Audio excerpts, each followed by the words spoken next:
এইরকম যদি মুচমুচে ক্রাঞ্চি যদি চিপস তৈরি করতে চান তো সবার প্রথমে নিয়ে নেবেন ঠিক এরকমই পাতলা পাতলা করে কাটা আলু। তবে এই আলু কিন্তু আমি নিয়েছি সবুজ যে আলু আছে, যেটা আমাদের ঘরে কিন্তু মাঝে মধ্যে ভালো আলুর সাথে চলে আসে। তো সবুজ আলু দিয়ে কিন্তু সবজি অতটা ভালো লাগে না, একটা কীরকম, আমার তো একটু কীরকম লাগে যাই হোক, খেতে একটা গন্ধ মতো লাগে আর ভালো মতো সেদ্ধও হয় না সবুজ আলু। তো এই সবুজ আলু এবার আমার অনেকটা চলে এসেছিলো, আর চলে এসেছিলো কথাটা ভুল, মানে আলুর মধ্যে এখন এতটাই রং মেশানো থাকে বা মাটি থাকে যার জন্য আমরা বুঝতে পারি না। তো যার জন্য কিন্তু আমি ভাবলাম কী করবো, এতগুলো আলু আবার বাজারে নিয়ে যাব পাল্টাবো, তো আমি এইগুলোকে দিয়ে একটা সাধারণভাবে একটা চিপস বানাবার আজকে ছেলেকে দিলাম। খুবই সাধারণভাবে করেছি আর সময় কিন্তু একদমই অল্প লেগেছে। তো যাই হোক,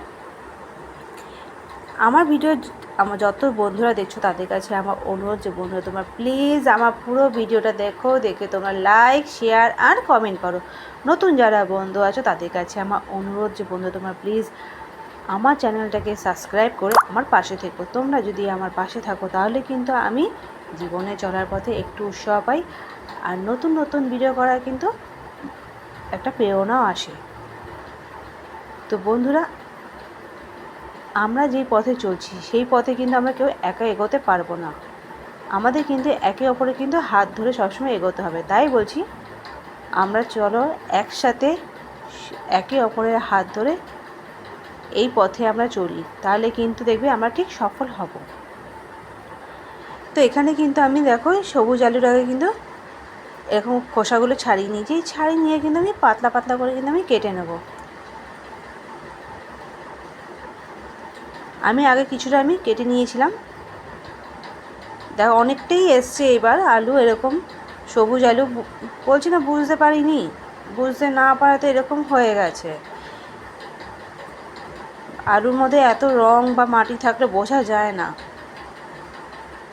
তো বাড়িতে এসে যখন আমরা সেই আলুটা বার করি, যখন সবজি করতে যাই তখন এরকম বেরিয়ে আসে। আর কত আলু ভেজে খাবো, এরকম একটা ব্যাপার হয়ে যায়। আবার বাজারে নিয়ে যাও, নিয়ে গিয়ে পাল্টাও, সেটাও তো করা সম্ভব হয় না, না? তাই আজকে এই আমি রেসিপিটা তৈরি করলাম। তো এরকম করে কিন্তু আমি পাতলা করে আলুগুলো সব আমি কেটে নিয়েছি। এই আলুগুলো কিন্তু কেটে কিন্তু জলের মধ্যে ভালো করে ভিজিয়ে রাখতে হবে। তারপর জল থেকে তুলে কিন্তু আমি 2 থেকে 3 বার আমি জল পাল্টে ভালো করে কিন্তু ধুয়ে নিয়েছি। আলুর মধ্যে যে কষটা থাকে সেই কষটা কিন্তু যাতে বেরিয়ে যায় তার জন্য কিন্তু 2 থেকে 3 বার আমাকে ভালো করে ধুতে হয়েছে। আর এই দেখো আমি কিন্তু এইরকমভাবে কিন্তু বানিয়েছিলাম। আলুগুলোকে মুড়ে আমি এরকম টুথপিকের মধ্যে ভরে আমি বানিয়েছি। খুবই ভালো একটা মজাদার একটা রেসিপি, ছোট থেকে বড় সবাই কিন্তু খুশি হয়ে যায় এটা। এখানে কিন্তু ভাজবার আগে আমি একটুখানি তেল আর তেলের মধ্যে দিয়েছি আমি নুন আর হলুদ, সামান্য পরিমাণে আমি নুন আর হলুদ দিয়েছি, দিয়ে কিন্তু আমি এই আলুগুলো ছেড়ে দিয়েছি। আঁচটা একটু কমিয়ে নিয়েছিলাম তেলটা গরম করে, যাতে পুড়ে না যায় আলুগুলো।